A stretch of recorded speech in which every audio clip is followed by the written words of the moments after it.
and possibly welcome to another We Gamers video where we gamers, Justin is down there, and moi are joined by the delectable Rory. Ooh, delectable. Rory from the Red Knight. He's lovely. Hello, chaps. How are you? Hello. Good morning. Good afternoon. Yeah. It's hard to tell these days, isn't it? Don't be put off by the fact that Justin is, for some strange reason, sitting in a car park talking to you on a video link. I'm sure it's normal around Bangor. Well, to fill in the viewers on what was happening, it's all above board. Andy and I were testing the outside broadcast capabilities of our YouTube channel. So I was walking around the park, and he's like, "Yeah, let's do a wee video chat now." I went, "All right, okay, got to go back to the car now and plug myself in, or else this chat won't happen." So that's my excuse, and I'm sticking to it. What he's telling me. Andy, I'm in a forest. Do you want a picture? No. Anyway, you're not here to talk to me. We're here to talk to Rory. Wood. This huge redwood that's growing in the middle of the forest. It's lovely. So, Rory. Hello. How you doing? And this is why we tend to not do We Gamers interviews with two of us. Because there you've sat politely, respectfully, quietly for 5 minutes. I'm really surprised that you like us at all. Why are you even here?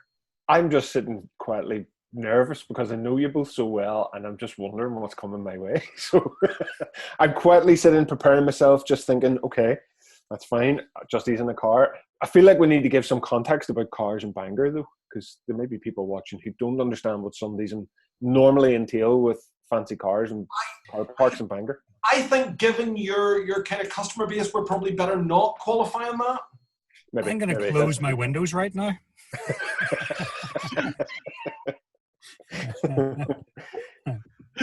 Hello to you. But anyway, hello. Hello. So, yes, officer, this is a legitimate thing. Anyway. So, Rory, how we have to ask it because it's like the dumb question. How is confinement happening to you? What in your new normal has changed? For the good or better or worse? Or one of those words? I honestly, for me personally, and for Red Knight and the business, it's been a mixed bag. I'm going to be very honest because that's just who I am, and I like to be transparent and be clear. And I really personally struggled in the first couple of weeks of lockdown because obviously you guys know the way that the business operates, that I'm a commercial agent for a lot of toy companies and games companies, but I'm also then the central element of Red Knight and keeping that running. And being able to keep Red Knight running remotely has been fine because that's kind of how the business is set up. But actually not being able to get around retailers and not being able to get out and see clients and see what their needs have been, that was an initial struggle for me. But the business has come through it and it has adapted. I also saw it as a bit of a personal quest in what the way I reacted in the couple of weeks after that. And I felt like it was a good opportunity to do some charitable work because I thought that was important. So I did some charitable donations of games because we just wanted to make sure that kids were occupied and not just being thrown onto tablets and computers during the whole lockdown. That was something that was personally important to me. And I think I've come through it. And actually, bizarrely and completely out of left field, that it wasn't expected at all, I have now hired my first commercial agent for Red Knight as well. So I am absolutely delighted that I'm working with Alfie Kelleher, who used to work with me when I was at Coil Spring Games. Alfie was initially away in Australia and New Zealand on his travels, but when all of the lockdown kicked in, he has come home for a while, I think mostly on the request of his parents, who just would have felt a bit more reassured that he was home with them. And in that interim time before he heads back on his backpacking adventures, he's decided to come on board with me at Red Knight. So the last 10 days have just been incredible. We've seen retailers coming on board and joining us for the first time. We've seen new accounts being opened. And it's an exciting time for me because it's allowing me a chance to not just be focused on all of the sales element of the business, but actually building and growing Red Knight the way I've always wanted it to be. So starting to reach tentacles back out there into the gamer space and the hobby space to try and grow what we do educational games are always going to be at the heart of what I want to do. But as you guys know, Toy Soldiers is my passion. And if I can find some way to connect Toy Soldiers and games and all of the other things that I do, then I think that's the fun element of it. So in a nutshell, lockdown has been a mixed bag for me. And I think it has been for a lot of people. You know, there's been good weeks and there's been bad weeks and there's been weeks where you just want to pull the duvet back over your head again. But what I have found that is actually my routine from Red Night is keeping me going through it all. So I'm grateful for that. I will say a wee segue there. You mentioned educational gaming is quite important to you. Recently, you've had the schools program going, where you've been going into schools and setting up a gaming club, and that has unfortunately, because of lockdown, fallen by the wayside a wee bit. But have you been doing any work in the background to develop or work on that? I have indeed, Justy, and watchers might not understand, but you and Andy both have always been the backbone of what I do at Red Night and the support that I get from the WEEGAMERS. But you in particular, in terms of what we were doing with the Gamers Club, was fantastic. Mm-hmm. And I've really missed it, and I've missed seeing the kids, because it became, I've discussed, it became almost a great way for us to connect with them every week around gaming, but also I think it was beneficial to the kids. But actually, because of the motivation that I took from it, that's where I've kept building that up. So I've got some great plans that I'm putting in place for the tail end of the summer that we can start rolling into schools for next year. I think it was a definite learning experience for both of us, because if you ask someone to give you feedback, if they know you, they'll try and soften it a bit. But if you ask a classroom of P4, 5, 6, 7-year-olds, give us a bit of feedback on this, they just speak their mind and they're brutally honest. Absolutely. But best feedback they'll ever get is a 7-year-old.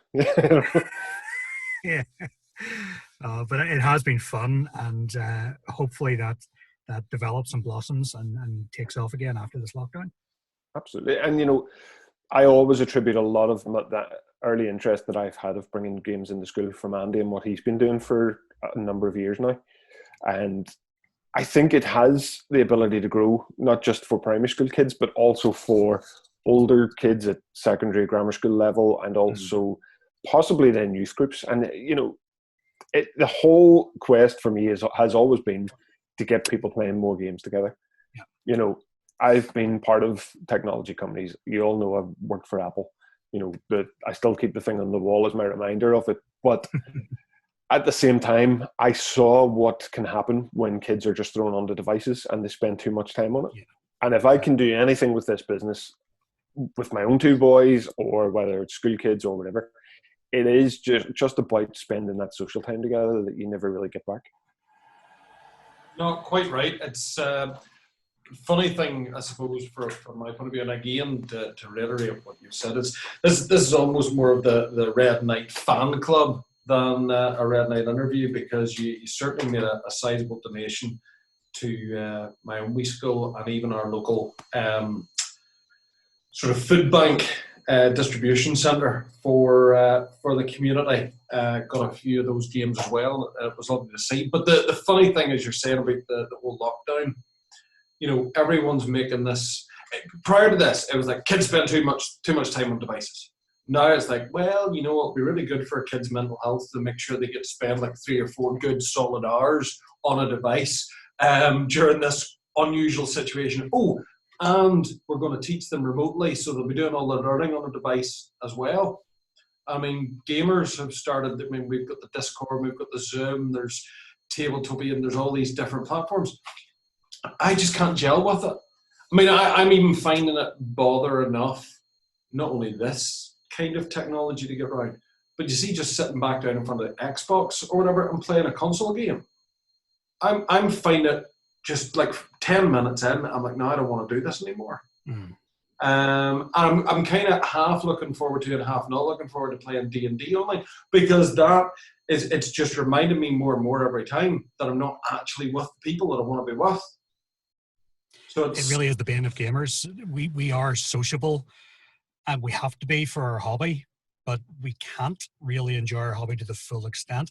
And like you say, Andy, the technology's good in some respects, but personally I find it's quite difficult to play games over a video conference. I mean, I'm not a big fan of Tabletop Simulator. It's great. It works for some people, but it's just not the same as actually sitting around a table and playing a game, you know? So here's this man and making kids actually engage. I mean, we've always said ourselves at WEEGAMERS, let's play more games. That's, if, you know, shall we play a game is one model that's been on our shirts, and the other one, if we'd had the budget to print the t-shirts, would have been play more games. Or only do it if it's fun. That's the other one. There's 3 mottos. But and the 4th is flip the table. Yeah, flip the table. I totally agree with what you're saying, Andy, because, and I think to an extent, that time that we all spend on our phones or tablets actually has led to a decrease in attention span. And that's one of the weird things, is the more time you spend on that, and I run a business on that, most of us do around the world now, more so now than ever, where you're constantly glued to your phone, you're constantly glued to your tablet. And I've had to adapt. You know, I've been adapting different ways, and I don't want this to seem like a shameless pun, but I've found ways of using Zoom to be able to play something new, like Football Fortunes, which is a crossover with a board game and an app. And that's allowing me to actually spend some time with guys who aren't gamers, who are football fans, and bringing them together and showing them what they can do with board games. But actually, when I take it all the way back, probably it's part of the reason why I do what I do and what we've done all together. And as you say, Justy, we're sociable beings. There's nothing like turning around and lifting off your favorite game, or picking up a game that you haven't played for a while, or picking up something new that the kids haven't played for a while. And I think that hands-on experience, to me, you can't beat that. Whether it's, you know, you guys know, because you've been to the office here, I collect King and Country toy soldiers. Other toy soldier companies are available. But there's nothing as good for me as picking up a figurine and just looking at the detail in it, or wanting to then sit down with Jude, who's my oldest boy, and talk to him about painting 40K up, or whatever that is. And I know you guys have really come together well on a nightly basis using the technology, but post-lockdown, I think everyone's going to enjoy really getting around tables again. Oh, yeah. Just being able to have that chat together. And I think that's where board games have come into their own, actually, because it's still a sociable experience, you know? There's a sort of a two-edged sword to it for me, and that is, it's the same as like digital music. I don't mind digital music, but I like to have a CD or a record or even a cassette, because then I physically got it. And it's, as much as I could go online and play Memoir 44 with you guys, which you both know, it's like my holy Bible of a game. I have no interest in playing it online. None. Just none.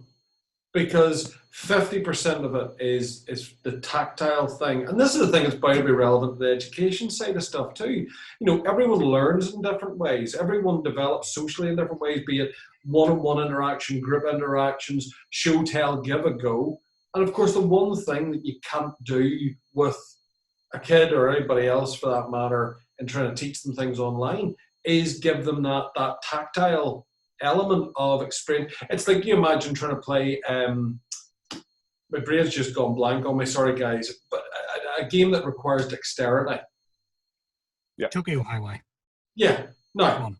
Couldn't do it online. No, you can have all sorts of tweaks to an app where, you know, you have to use the mouse and it'll purposefully have built in a shake or whatever. You know, you have all those little nuances, but it's all fake. It's not actual dexterity. It's not actual timing. It's again just mastering another algorithm and figuring your way around it.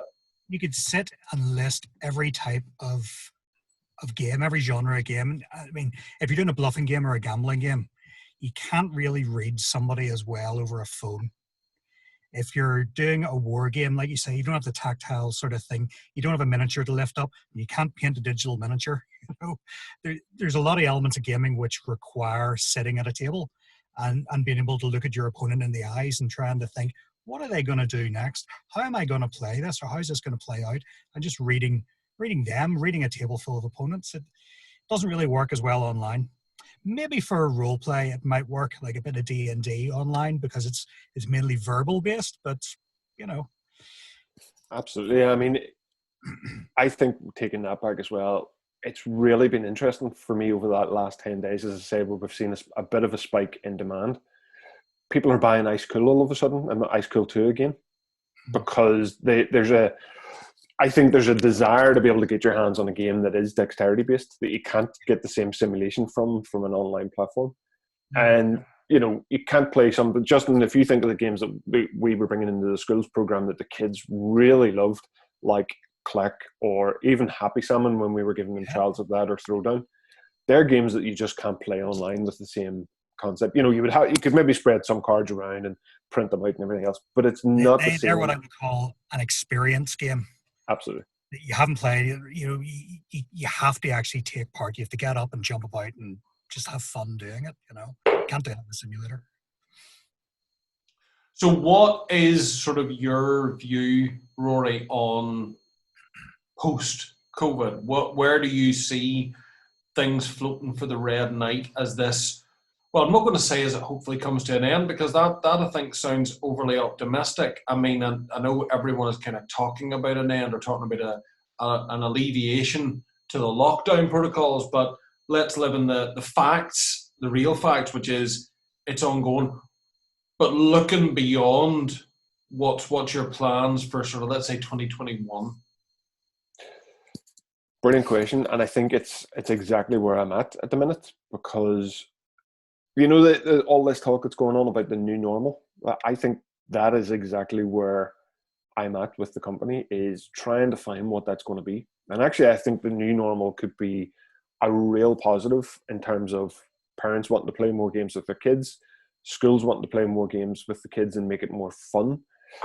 And actually, there's just been a change of pace in life. And the things that you want to do are more fun and more tangible, that bring it together.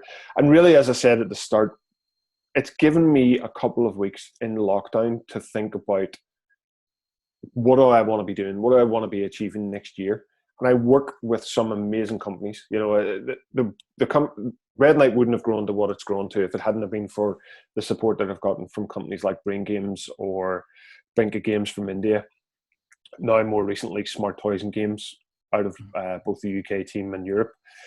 And it grows and it grows continually on. When I think of some of the games that we brought in, and we've just been given so much support by designers and publishers like Dave Yerrick at Good Games Company in the States. But again, it's what I need to do now is almost revamp my offer a little bit more and make it more accessible for everybody. So whilst I totally appreciate that educational games are at the heart of what I do, I think it's made me realize that there's a community out there that still yearns for other games in the hobby space that aren't always covered by the bigger publishers and the bigger distributors, who, it's not that I try to compete with them, I just try to be a slight point of difference. And it's looking at who are the companies I'd really love to partner with and who would I really love to bring to the table myself, And you guys know, because you've worked with me so many times in support of helping me demo at UK Games Expo and all around the country when we do it. It's about what kind of games could we make fun for people, Fun ones. Fun ones, absolutely. If you think about some of the fun we've had before at Dublin Comic Con, where we've just got people coming along who probably weren't there originally to play board games, but came up to tables as a curiosity and just ended up maybe taking away 2-3 board games for the first time that they're going to take away and play with friends of their own, and that maybe brings them to the hobby for the first time. So it really is just about thinking, well, when I think back to being 11 and picking up my first copy of Hero Quest and thinking how good that was when I took it around to my friend's house and we started painting it up, it's right, okay, well, it's really just thinking about, well, what can we be doing over the next 6 months to get ready for next year? As I say, we've plans in place at the minute. We're still talking to retailers. We're still talking to the online retail community. We're still talking to the big traditional bookstores and game stores and retailers everywhere. And once they come back to work and practice, whatever way that's going to look, they know that Red Knight's going to be able to be there to service them, as we have been doing. But until such times that happens, really what I'm looking at the minute is just thinking, well, what is the best online offer I can build and help getting that to, whether it's online stores, retailers who have converted to online recently, or just people directly at home that want to purchase games from us. And let's say, for sake of argument, Alan Sugar or some big Dragon's Den kind of guy sitting watching this tonight, and they're, Egyptian silk bed sheets in their king size bed because they're big fans of the WEEGAMERS and the Bunker Club. Who would be the big names that you would like to be working with, just in case they happen to log in and sort of see this and think, well, fair enough, I must give my mate Justin a call there and get Rory's number off him. Absolutely. Well, I did at the tail end of last year. I achieved my own gaming ambition that I've always had of doing some work with Games Workshop. So that was a short-lived contract, and it was something that I loved doing. But I think some of the other companies out there that I would love to work with, does it just have to be the bigger guys?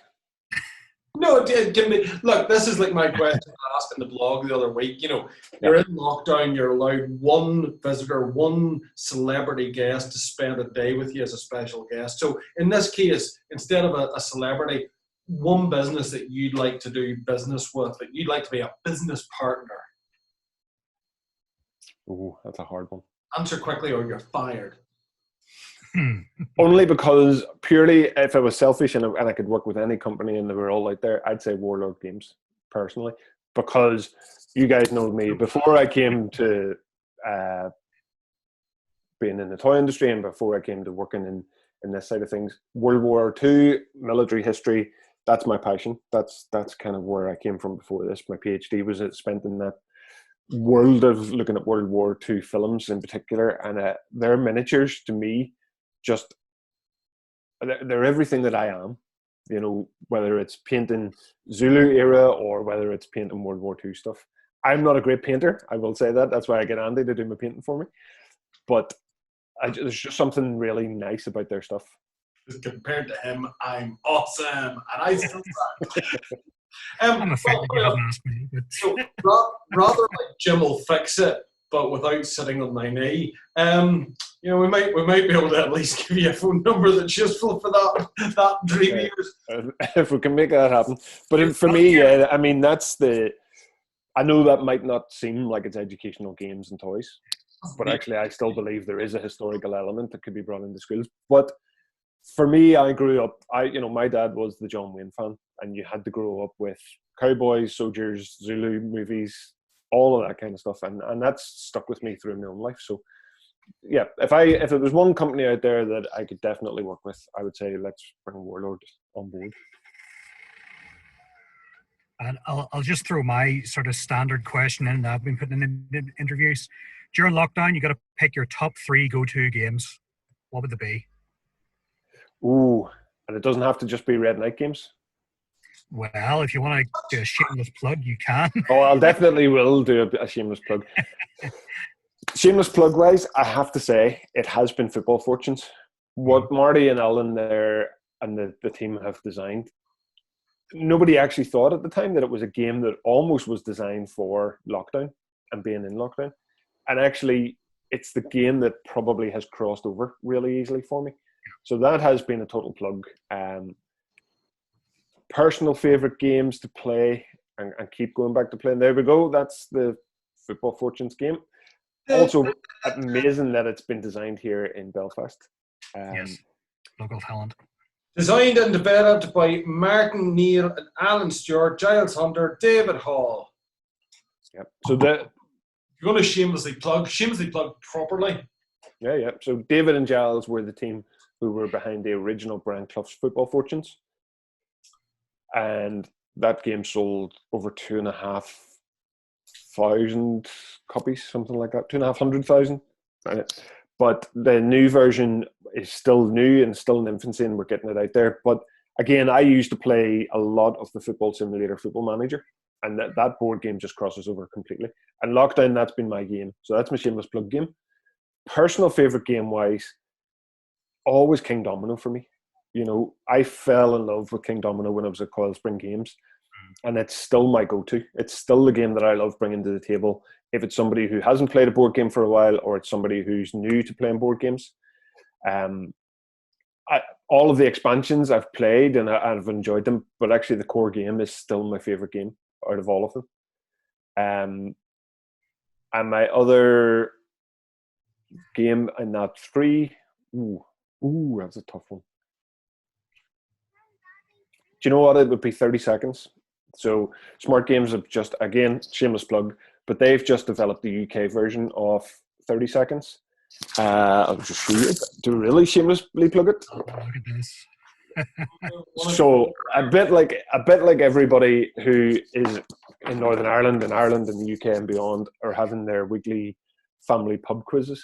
That's been bringing a lot of fun to family pub quiz for my teams, and it just works really well because you are just frantically working through the cards, and I've been able to send screenshots of cards to people so that they can play rounds against each other. So it's been a really, really nice one. But yeah, that would be my top 3. And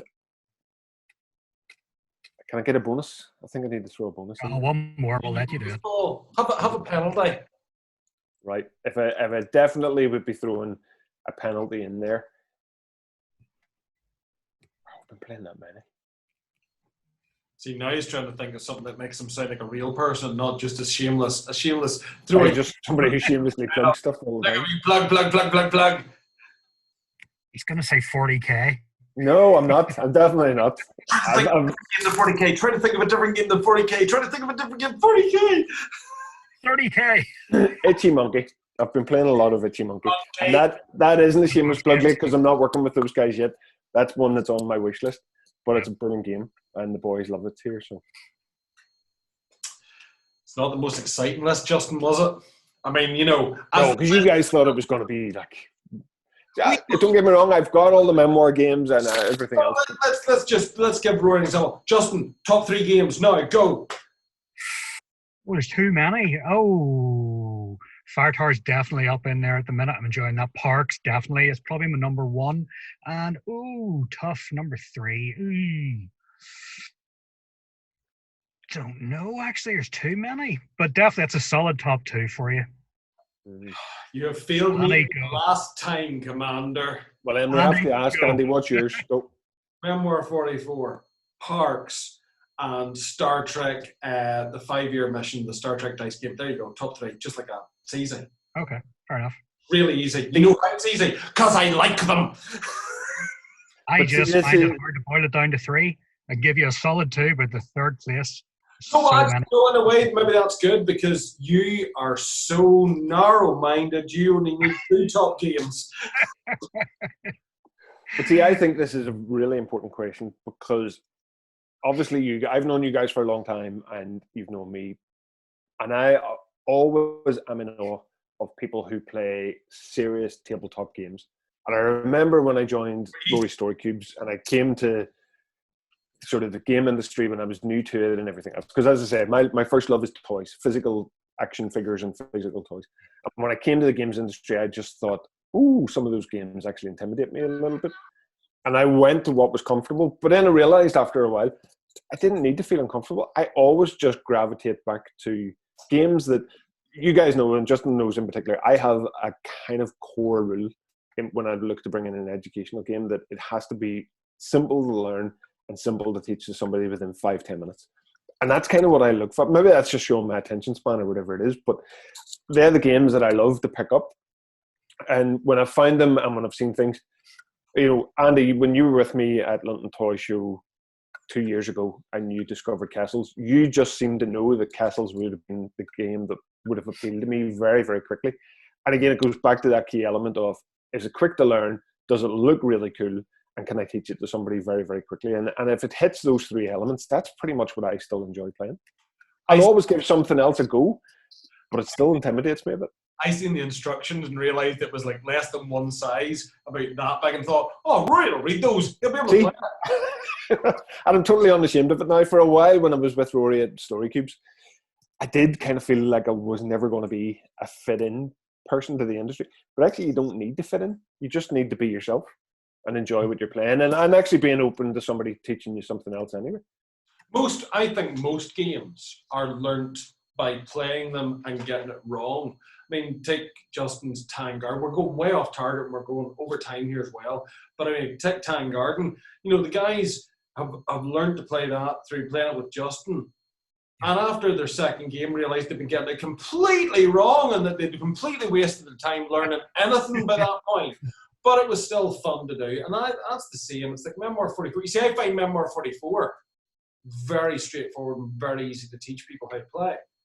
But I also know that standing on the outside and watching one of the bigger games, I remember 44, someone's head goes, I have no idea what you're doing.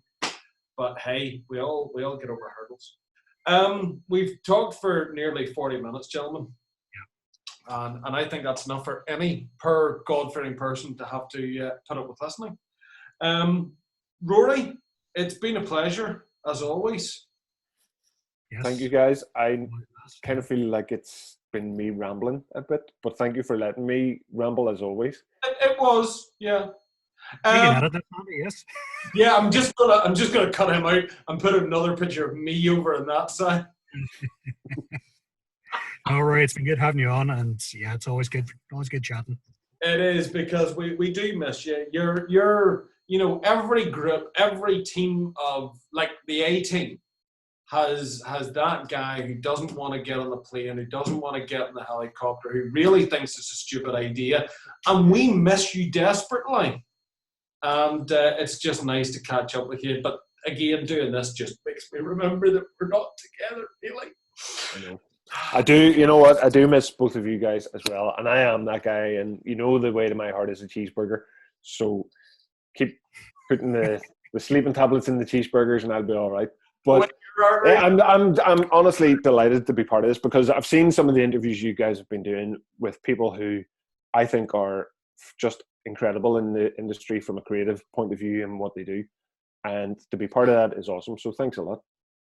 Well, it's one of those because we know that we crossed the bridge with Red Knight. We always think of ourselves as much as Red Knight Squires as we do the WEEGAMERS, even though WEEGAMERS will for all time be more awesome. But it's you're part of our little family too. So it's you might be in the nursing home at the minute, but that doesn't mean we're going to see you and chat through the window. And if we can get you a cheeseburger, we will. Love it. That's the way to my heart. Right. Anything you need to add as a parting gesture from your mighty wood there, Justin, in the car park at Bangor? Not really. Just a Rory there. What about a Royale with cheese? Would that do? See, now you're just talking. Why do they call I have been experimenting with all kinds of burgers. And what I was thinking actually earlier on was, if lockdown is lifted, and obviously we can't get to Birmingham, I've been doing a lot of work on my garden over the last couple of weeks, and it's a pretty big garden, as you guys have seen. I think we need to have a UK Games Expo barbecue here at Red Knight Castle. So if lockdown has been lifted, all within social distance and guidelines, I would like to have as many of the WEEGAMERS here as possible for burgers and barbecue. Never before will as many of the WEEGAMERS been in one place as some were offering burnt meat. You get more people there than you will at a normal game night. So let's keep fingers and toes crossed that by that date, we'll stick to that weekend, and it'll be our homage to UK Games Expo. If we can't be there, we'll all get together and we'll celebrate it the way we normally would anyway. That's all very well and lovely, but personally at the minute, I'm just hoping that this actually recorded, and I'll be settling for that if that works in the short term at least. That'll do. Otherwise, we've had to listen to him for nothing, Justin. Anyway. I've listened to him for nothing for longer. It's okay, don't worry. Everyone wave bye-bye. Bye. Bye, lads. Cheers.